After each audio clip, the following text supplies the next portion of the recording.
Good morning, sir. Sir, am I visible to you, Oh, sir? yeah. Yes. Did you come last year? Yes, sir, I did, sir. What happened? How much did you get? So I got 175, and Ah. presently I'm in Indian Defence State Services, sir. Indian, which service? Revenue. So Indian Defence State Services. Oh, different estate. Yes. Yes. It's a good service in terms of perks. Yes, sir. May not be public dealing, but Yes. perks and all is good. And it's a very small service in terms of cadre. Yes. And Indeed, at the sir. higher level, you have only few posts. So that way it's good. You should try and get into IAS or some other revenue service, etc. Have Yes. you applied for all service or only IAS? I have not seen your this thing there. Sir, I have opted for 6 other services, sir. Which are the ones? Sir, Indian Administrative Service, IPS, then sir, Indian Revenue Service Customs, then Indian Revenue Service Direct Tax, then sir, Audit Accounts. So these are the 6, and Foreign Service, obviously. And? Foreign Service, sir. Yeah, foreign, of course. Oh, very good. I think I've done the right thing by this. So last year interaction was useful for you? Indeed, sir, it was very useful, sir. The things you taught me, sir, sort of helped me in the real interview. Because certain things stand out with you or record easily. One is the famous Bhagalpur blinding. Indeed, sir.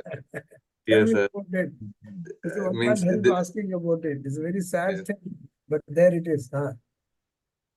So, sir, do you want my opinion on that, sir?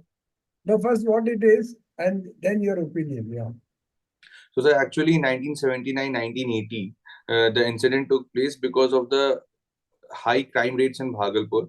So, the police allegedly put assets into 89 under trials in the suburb police station of Bhagalpur, sir. That was an incident. And after that, it was the first time when Honorable Supreme Court ensured monetary compensation to the victims, sir. And so, talking about my opinion, sir, I do not sanction such actions. I think that an eye for an eye will make the whole world blind, sir. So, such custodian violence could be avoided, and there are other means to ensure a rule of law and law of the land, sir. Very good. Okay, you use the word rule of law. Define rule of law. What do you understand by rule of law? Sir, rule of law means equal treatment of all before the law, sir.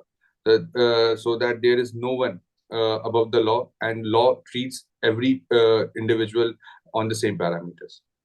Very good. Tell me, equality before law. That's what you mean. But there is another concept called rule by law. What is that? Sir, I'm not very sure, sir, but if you allow, I can make an educated guess. Okay, guess. So, rule by law means a sort of a monarchy where whatever the king states, that becomes the law. Not exactly. You see, in some countries like Pakistan, you have more than one law. One is their constitution, the other is the Shariat law, the religious thing. So they'll say, according to Shariat law, such and such punishment. So that is ruled by law. That is the Shariat. Thank you, sir. Thank you so much, sir, for letting me know. That is there. But in our country, it's only rule of law. There is no much rule by law. And you are right. The olden kingdom and all that, that's a different thing. So that is ruled by law. There is no law at all. As a matter of fact, if you have a dictator or somebody, that is it. Okay, let's say you are from Bhagalpur. What does your father do? Sir, my father is unfortunately no more, sir. But he was an assistant prosecution officer in the government of Bihar. Government of Bihar. Okay.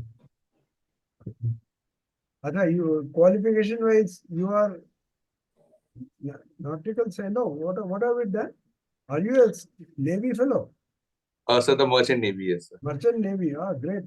But Merchant Navy, you make much more money than the civil services. Right? Indeed, sir, the salary is quite good and appealing, sir. But still, sir, the profile of civil services is something which will give me the satisfaction to work at the ground level and work for the people. Obviously, Merchant Navy also gives that opportunity. but here the scale and opportunities are much more wider. So that is why I opted for civil services. Yeah, Navy means you are cut off from the mainland. So what Indeed. service can you render? I mean, you in the Yes, sir. defense of the country and all you do, but Yes. otherwise day-to-day people's problems, you are not involved in that. Okay, you did nautical science in 2019, not very far, but that is in BSc. After that, did you do anything? No, sir. I prepared for civil services only, and sir, in my second attempt last year, I got service. Okay, so this is your third attempt. Yes. And when is your interview? So it is scheduled on 17th of January, sir. Oh, that is not very many days left. Today's 13. Just 1 minute. Hello? Hello?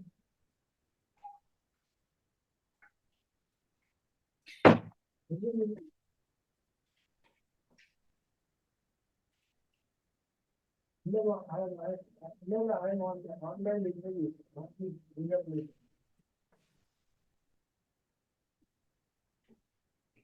Hello, sorry. Yes. It's okay. Yes. Uh, where were we? Oh, Sir, you are talking about nautical science, sir.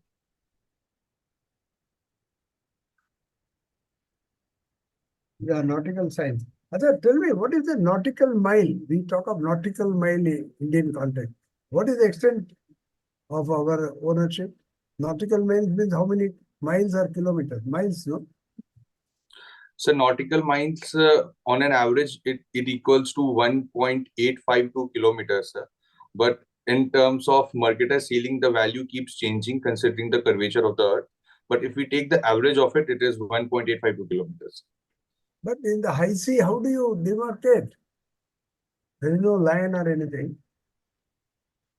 So, sir, in the ocean, sir, the laws of UNCLOS, that is United Nations Convention on Law of the Sea, that gets applied.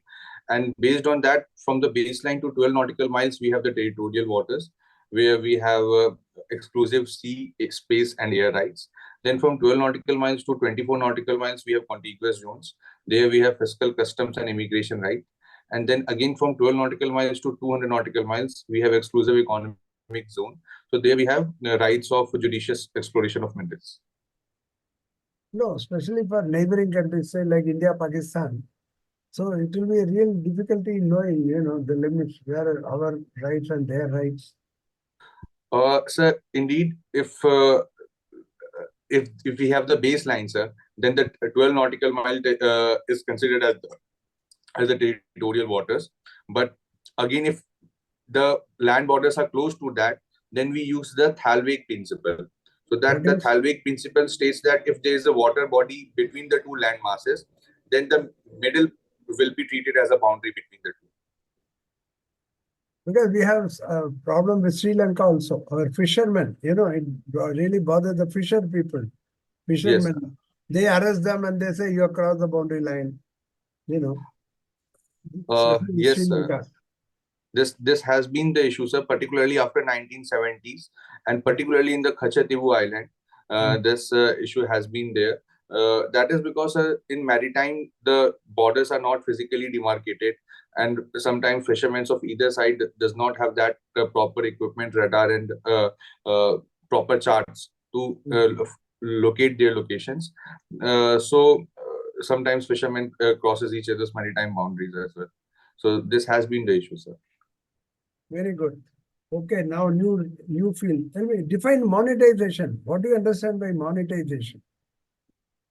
So monetization is a process of transferring the revenue rights, not the ownership rights, to a third party so that the third party can generate revenue out of it. So this is the process. Can you give one example of monetization?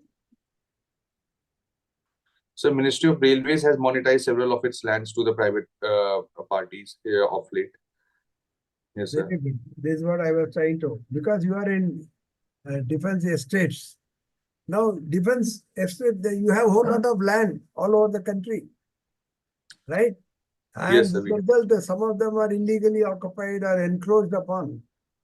Indeed. Especially in Bangalore and other places I have seen. Suddenly in a, Very important place you find defense land, and nothing much happening and people trying to encroach. Now, why not monetize them? Uh, Definitely, sir. This encroachment has been the case on defense lands from decades, sir. And although presently there are no official policy as such, considering the strategic security of defense lands, but there have been talks to monetize 46,000 acres of surplus land. Plus, after the corporatization of Ordnance Factory Board, we again have 3,176 acres of surplus land. So that can be monetized. And so there are again A2 lands, B4 lands, which are demarcated as so-called vacant lands. So after proper risk assessment by the armed forces and by the civilians, I think that it is high time to monetize these lands for the better good of the people in general. Very good. Now, at present, where are you posted? You are undergoing training, no? Yes, sir. I joined NIDAM on 15th of November, sir. Where are you? You are going under training where? Sir, it is in NIDAM, National Institute of Defense State Management in Delhi, Kent, near Delhi. Raksha Sampada Bhavan. Oh, it's a Delhi camp. Very good. Okay, what's your option for the civil services? So it's sociology, sir. Oh, wow, sociology. Very good. Define sociology. So sociology is a discipline where we understand society, social institutions, and how the social institutions impact the individual and how the individuals impact these social institutions. So this interplay is called sociology. Now, your service defense estates. So you may be having, your offices or accommodation at various places and nearby some villages, etc., may be there. So suppose there is some issue of encroachment or anything. Do you think this knowledge of sociology will help you to tackle that situation somewhere? Indeed, sir, I do feel so because sociology as a discipline has allowed me to widen my perspective. It has allowed me to embrace the multidimensional approach of a social condition. So, for example, a single reality can be seen and perceived through multiple appeals, through multiple uh, dimensions. For example, so religion is studied through the Marxist perspective, through fundamentalist perspective, through functionalist perspective. So that sort of idea I have received from sociology. So that will help me in administration of the cantonment for sure. Very good. The inevitable question is Sanskritization. What do you define Sanskritization? So Sanskritization is a process where the so-called lower caste or the tribal people try to imitate the culture, practices, food habits, mannerism, clothing of the so-called upper caste just to gain the social mobility. So, sir, this theory was popularized by M.N. Srinivas through his book Religion and Society Among Folks of South India in 1952. But today it is the other way around. The higher caste want to be given reservation, etc. So what will you Indeed, sir. So now the trend has been reversed, and this is called desanskritization, and that is primarily because of the perks which the so-called lower caste gets because of the positive affirmative policies. Very good. Ajay, tell me something about INS Cochin. You are a naval person. Recently commissioned, no? INS Cochin. What is the speciality of that? Pardon me, sir. To the best of my knowledge, it is INS Imphal, which has been INS what? recently INS? commissioned. Which one? Imphal, sir. Imphal. Well, Imphal is the latest. The one earlier to that was Cochin. Tell me about Cochin. Okay, tell me about Imphal if you are comfortable. Tell me about Imphal. Sir, both of them are destroyers only, sir. Yes. INS Cochin belongs to a different class of destroyers. INS Imphal is the recent class, that is the Vishakhapatnam class of destroyers, sir.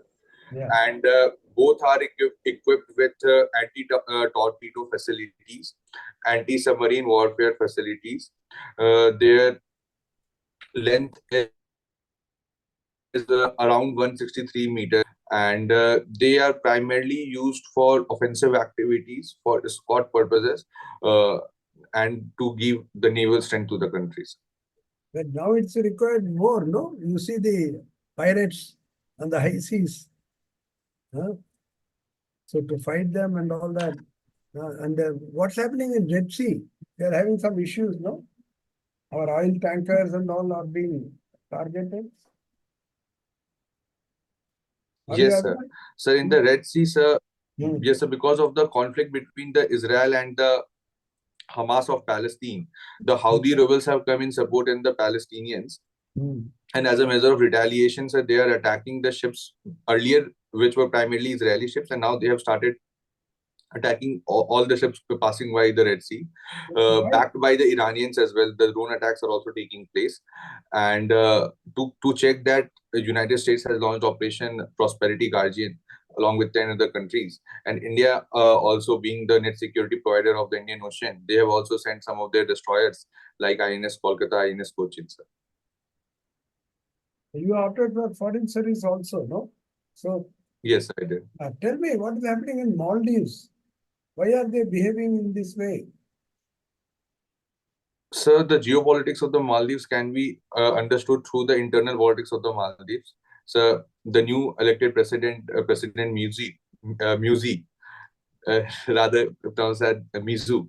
So, sir, he led his entire campaign of presidency as India Out campaign, considering the increasing involvement of Indian armed forces in the Maldives. And that has created a bit of rift between the two countries. Plus, the incumbent is also having close ties with China. So that has again created an issue. And when the Honorable Prime Minister visited Lakshadweep, then certain remarks were passed by the existing ministers against the Prime Minister. So that has created a social media warfare, I would say. No, but what all you said is correct. But then the recent visit of Prime Minister to Lakshadweep has really provoked them. Why? Why should they be affected? Do you have any idea? So that is because, yes, sir. So that is because last year, Maldives received most of the tourists from India. In fact, they are 40% of the economy is run by the fisheries and the tourism sector. So, in a way, they sought it as a measure to neglect Maldives as a tourist destinations and promote Lakshadweep that will directly harm their economy. So that is one of the trigger which might Maldives have received, and that has led to the antagonism. Very true. What you say is true. You see, Lakshadweep is as beautiful as Maldives.